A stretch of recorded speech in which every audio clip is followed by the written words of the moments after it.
Matters. With me is my colleague Tim Mann, who runs our revenue function. Um, Today, we will attempt to demystify what AI ready means for go-to-market leaders. We'll explore some common data challenges, talk about your current data suitability for AI, and then outline some practical steps to transform your data into competitive advantage. Finance and revenue leaders come to Scale Matters. So a little bit about Scale Matters first. Finance and revenue leaders come to Scale Matters generally because they're struggling to confidently answer important questions about their go-to-market engine. Questions that if they had the answers, they would know precisely what steps to take in order to improve performance. They can't rely and often don't trust their data to get those answers because they've never really implemented the necessary instrumentation and processes to inform this type of decision making. If this sounds familiar, and it tends to be growth stage, lower mid-market companies, if this sounds all too familiar to you, reach out to us. We can help you. We've seen firsthand that businesses with really good data, analytics, and models around their go-to-market function are able to deliver outsized growth and efficiency because they can operate really with a level of precision and intentionality that companies without such a data posture just can't do. And from many years in the VC and PE-backed ecosystem, we also recognize that most companies at these stages really do struggle to get their go-to-market data house in order. And as a result, their leadership team's really just missing a very important tool to help them drive efficient growth. We say your crummy CRM data isn't the reason you aren't growing fast, but it is the reason that you're struggling to figure out what to do to grow faster. And there's so much expensive capital and precious runway gets wasted by growth in mid-market companies because they don't have the data to run their go-to-market function with precision. Let's pop to the agenda. So we're going to talk briefly about the state of adoption of AI within go-to-market. Then we're going to talk about use cases of go-to-market analytics that help drive value creation and what the kind of current state for performing these analytics is. We'll then talk about the promise and the implications of using AI for go-to-market analytics. And we'll end with some practical steps that you can take to kind of ensure that you're ready or maybe an approach to take to start to leverage AI for go-to-market analytics. So there are literally dozens of AI use cases in go-to-market where we've seen people either experimenting or adopting.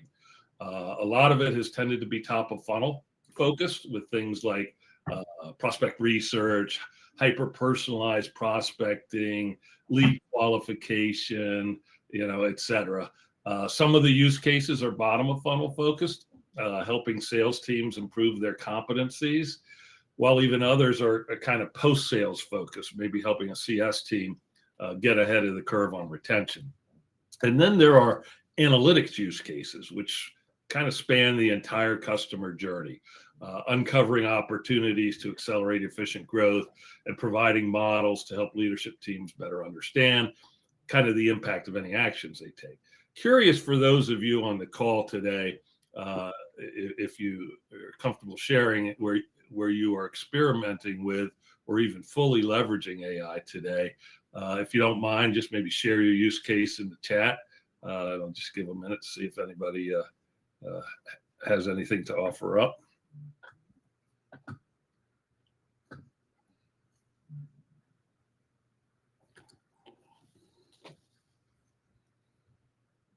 Okay, Mike Murtaugh said for content help. That's a very common use case that we see. Well, anyway, for today's webinar, what we're going to focus on predominantly is using AI for predictive and diagnostic analytics. What the value of that could be, but also the implications in terms of the data that you need and the hygiene profile of that. Survey results are all over the place. about how B2B companies are embracing AI in the go-to-market function. According to Iconic, who recently put out their 2025 State of GTM report, which is good reading, nearly every B2B SaaS company is experimenting with AI in go-to-market, and 79% are reporting full or moderate adoption. Yet, according to an emergence and benchmark report, only 53% are actually satisfied with it. And much of the dissatisfaction lies with how it was implemented. In many cases, just trying to use AI to automate existing playbooks. But AI is really its own beast. The folks at Winning by Design, Jocko, they say it's not about executing yesterday's playbook more efficiently, but it's more about re-architecting your strategies and the associated playbooks such that they are optimized for AI. But I'm not really here to tell you what you already know, that AI is likely to be transformative to your business, for better or for worse. What I am here today to do is speak with you about the promise of AI use cases for analyzing go-to-market data in order to provide revenue leaders with more timely, more precise, and more actionable insights to guide their decision-making so that they can consistently improve outcomes. I'm also here to tell you about the implications around your go-to-market data that need to be considered if you're going to take advantage of the power of AI. So before digging into AI, though, kind of at the 50,000 foot level, there are really three use cases for go-to-market data and analytics, whether done manually through other software or AI. First is to meet board and or investor reporting requirements. You can think of this as a compliance play. Next is value creation. That is using the insights gleaned from data to take actions which improve the business's performance.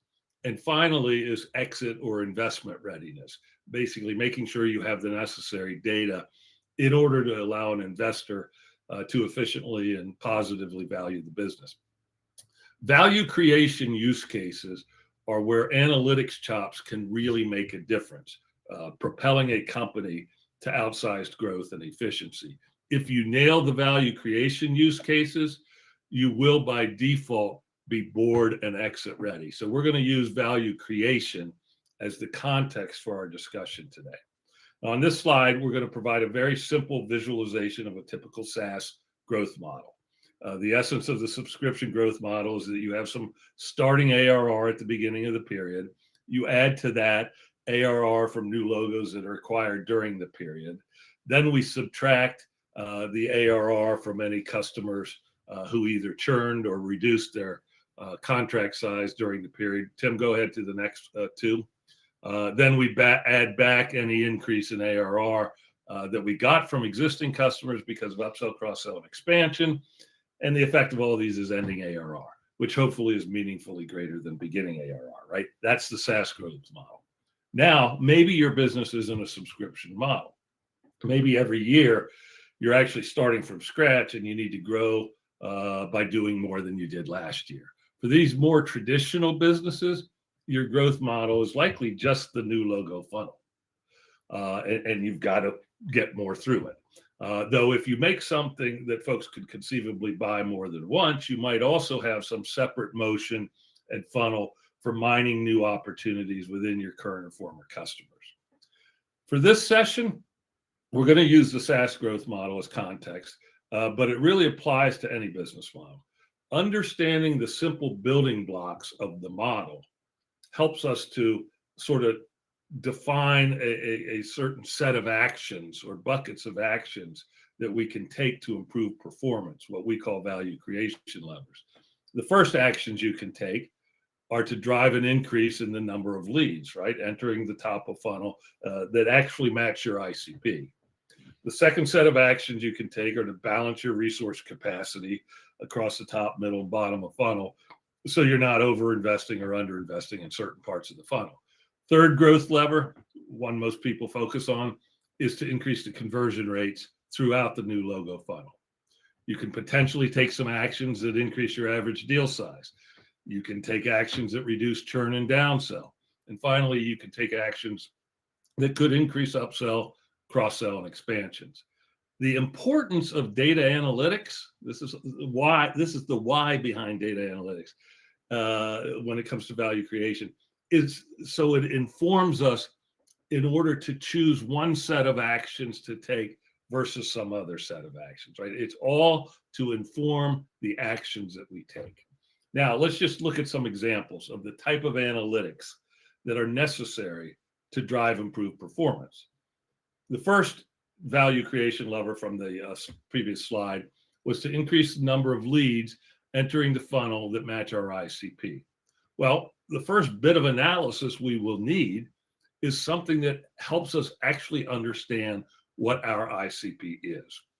A lot of people sort of think they know what their ICP is, but they haven't really done the work. And to do that, we'd want to understand customer unit economics based on different customer segment cohorts. And we'd probably use an LTV to CAC analysis for that. But we'd also want analysis of the relative effectiveness or ROI of our various lead sourcing channels in order to understand which channels are the most effective at bringing in these ICP prospects, so we could double down on that, right? These are the questions you need to have answered, which will inform your actions.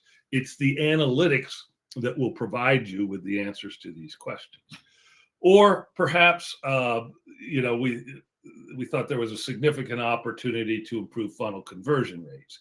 In that case, we would ideally need some analysis which identified the most limiting choke point in our funnel, along with the root cause of the low conversion at that point, so that we could take confident actions to improve it. These are just a few examples of the type of analytics that, if available, would allow leaders, again, to confidently and precisely take actions and improve outcomes. So before we talk about AI in this context, let's actually talk about how these types of analytics are conducted today. And there's really two scenarios we see, and I'll call it with or without analysts.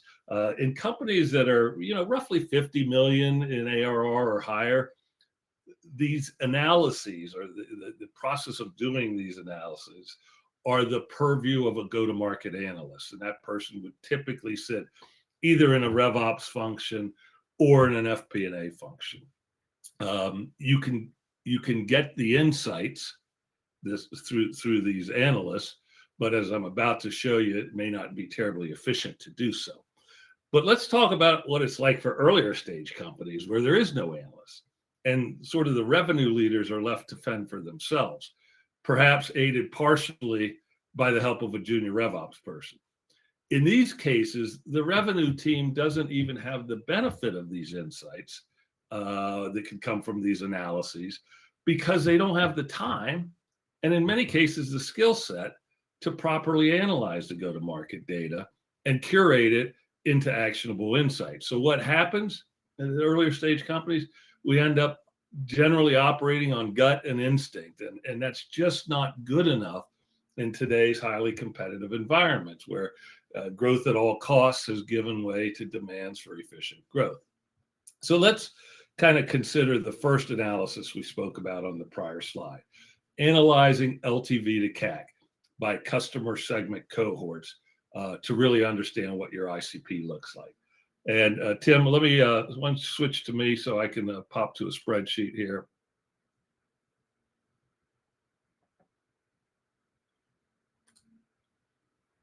So I need to share my screen.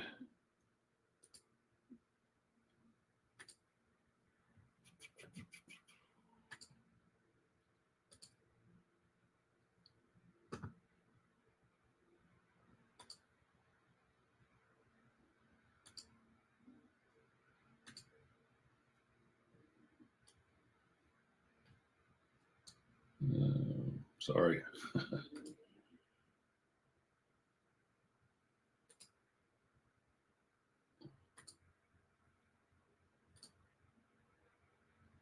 Is the spreadsheet showing? Good. So normally, kind of the LTV portion of the analysis would be straightforward, right? The analyst would build a table that shows recognized gross margin for each customer for each month. That may be like in this case, this template we use, it's actually two tables. First table is recognized revenue by customer by month. And the second table is actually gross profit margin cohorted by these different segments. And when you get into gross profit, it may be the same for everybody. It depends how crisp the company is at being able to allocate certain costs across different customer segments. In any case, once you have the revenue recognition table, you can calculate LTV as monthly gross margin which is calculated over here, monthly gross margin times 12 divided by the annual retention rate. And you use these tables, the revenue recognition tables, to calculate the retention rates, which is down here. The point I want to make here is you'll notice in this template of ours, there are three different ICP attributes. First one is big, small, medium, presumably a size attribute. Second one is red, blue, green, color attribute. And third one is North America, EMEA, APAC, so geographical attribute. And because we have these attributes populated for every customer, we can actually filter this this table and the retention metrics by each particular attribute. So in this case, we're just looking at those that have a big attribute. So now what I want you to imagine, let's go back and imagine that only, I don't know, 30% of these fields are populated for the customers.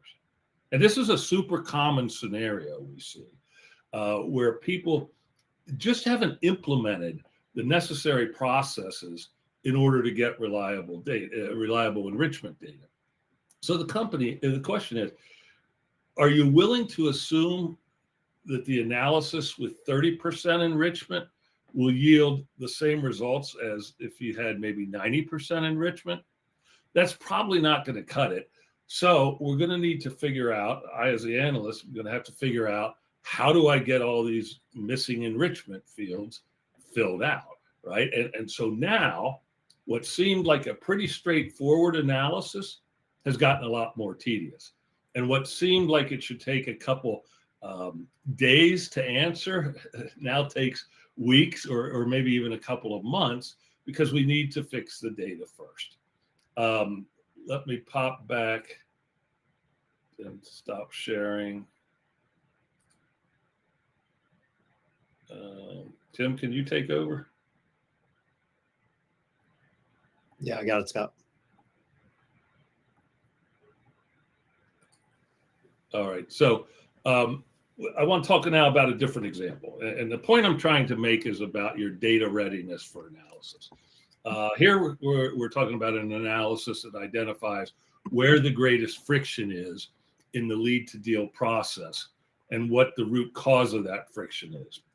And here, again, it's a pretty straightforward process if you are set up with the ability to do full funnel conversion analytics from lead to deal. So I'm going to switch back and share again. This time I'm going to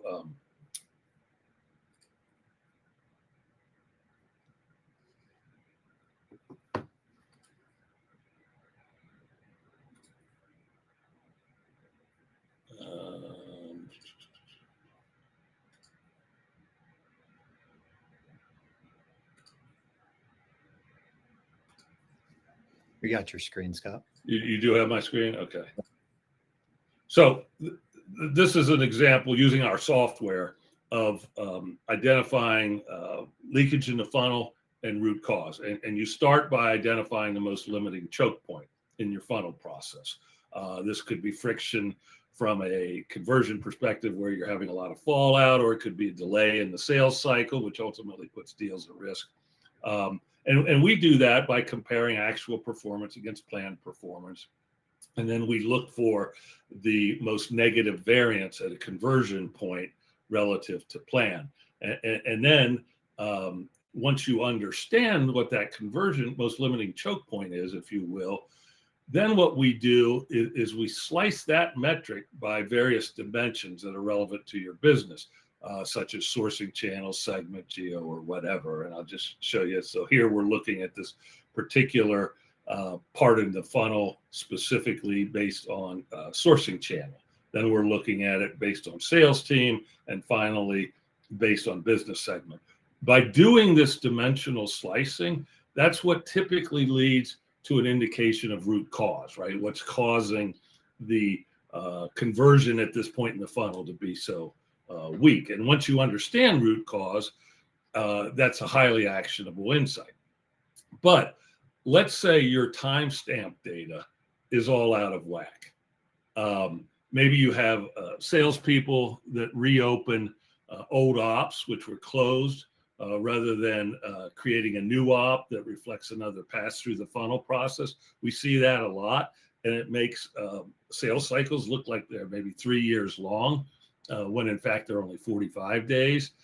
Maybe you have automations built that are auto-populating some dates incorrectly. Maybe salespeople go in and override some of the dates. It doesn't really matter why, but the impact is the same. Any insights that are dependent on sales cycle or conversion rate analytics are completely undermined if your timestamp data is out of whack.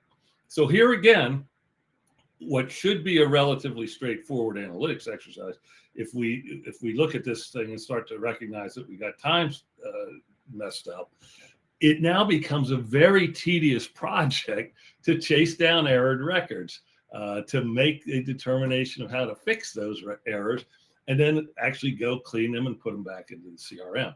And that's why it's often so hard to get timely and actionable insights. And just to highlight this issue, I want to show you one more thing within our software. So there's a data hygiene portion of our software where we're looking for errors, right, that are going to devalue the results of any analytics. This particular customer, 29% of their opportunity records are errored in a fashion that we think will undermine the analytics, right? That's a lot. And if we go down and look at them, many of them are date errors, right? They're missing the intermediate stage dates on opportunity objects, stage dates chronologically out of order, close date precedes the prior stage date. All of these things completely mess up analytics. So I'll give it back to you, Tim.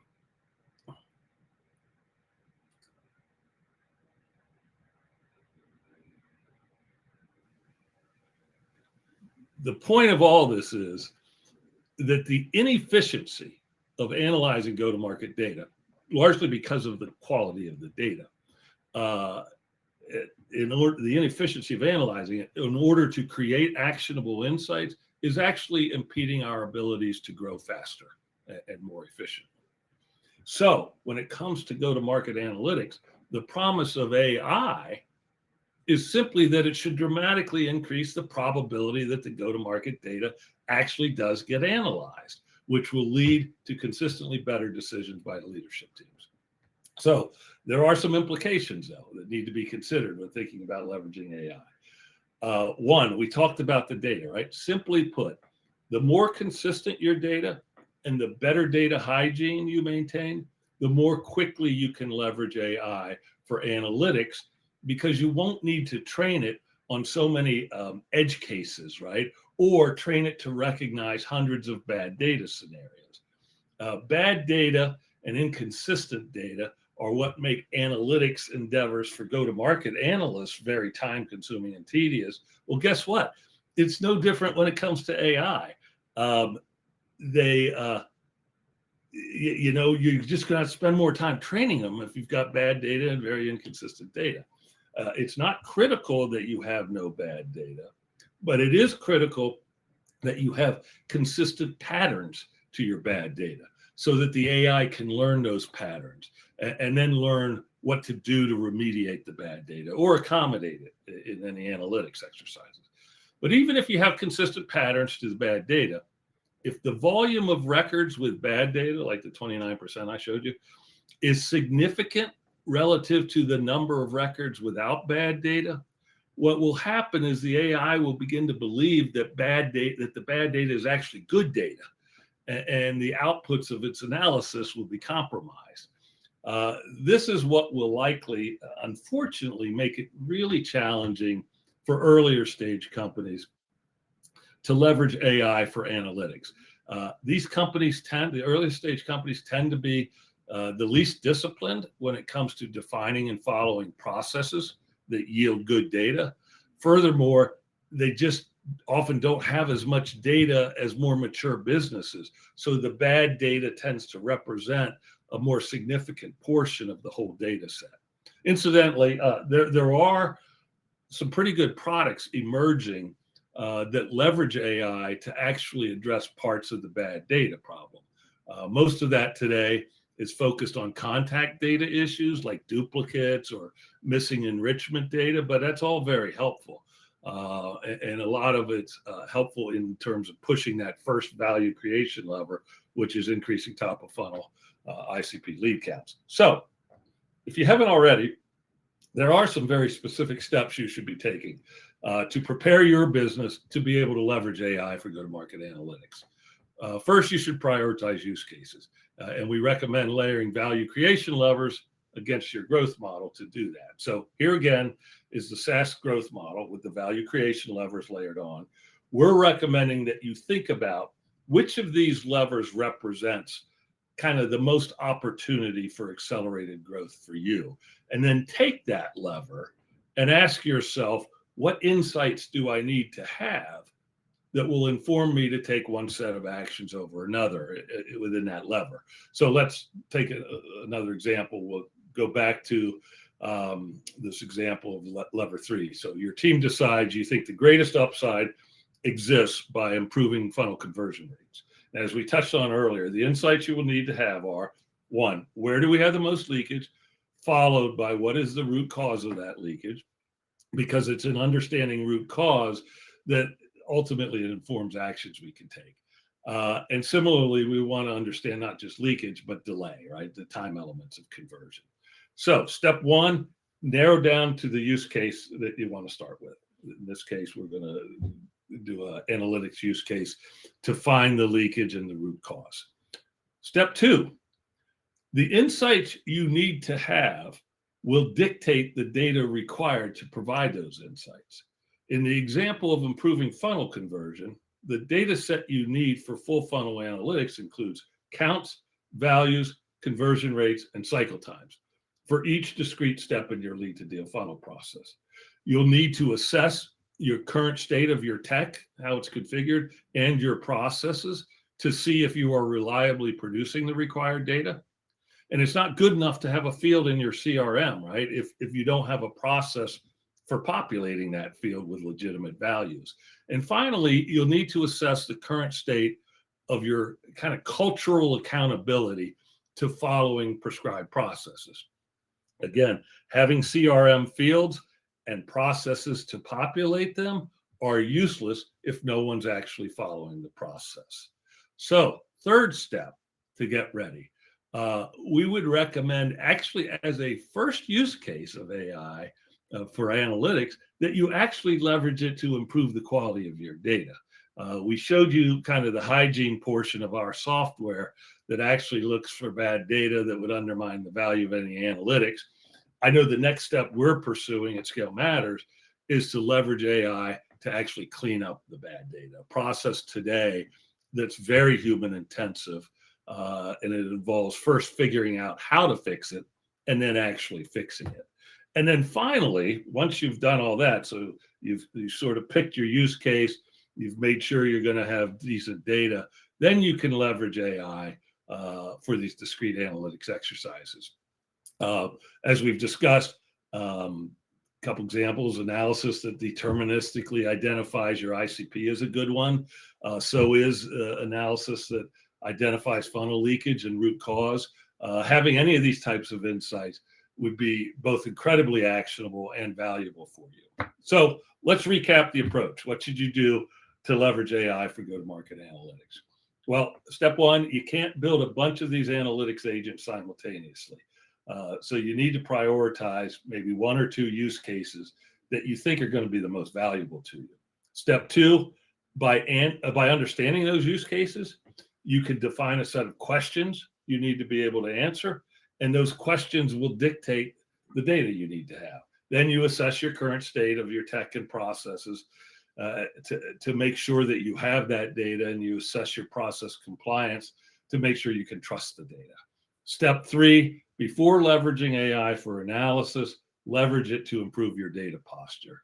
And finally, once you feel that your data is consistent and generally clean, then you can train your AI agents to do the discrete analyses that you've prioritized. So that's kind of our thinking around this. You really have to have sort of an approach to attack it. The approach needs to start with certain, narrowly defined use cases, and then making sure that you have the underlying data set that the AI can be trained on. Questions? I know we a couple minutes over, but I can stay on if there's any questions. There's one about the ICP model, Scott, but you should have that in your inbox for us to share. Lizzie, what data do we need to use AI for ICP analysis? Yeah, so for ICP analysis, you need to be able to do these LTV to CAC ratio calculations. For lifetime value, the LTV portion, you need to have effectively recognized gross margin by customer by month.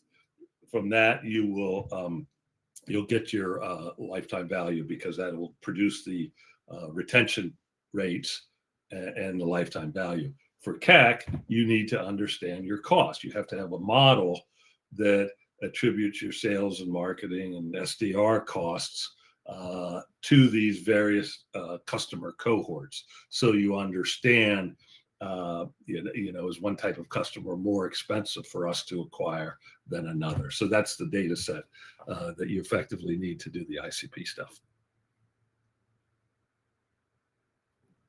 Thanks, Scott. That should cover it. Cool. Well, thanks, everybody. Appreciate the time. Hopefully it was helpful. Reach out if you want to chat anymore, or if you need some help in this regard. Thanks.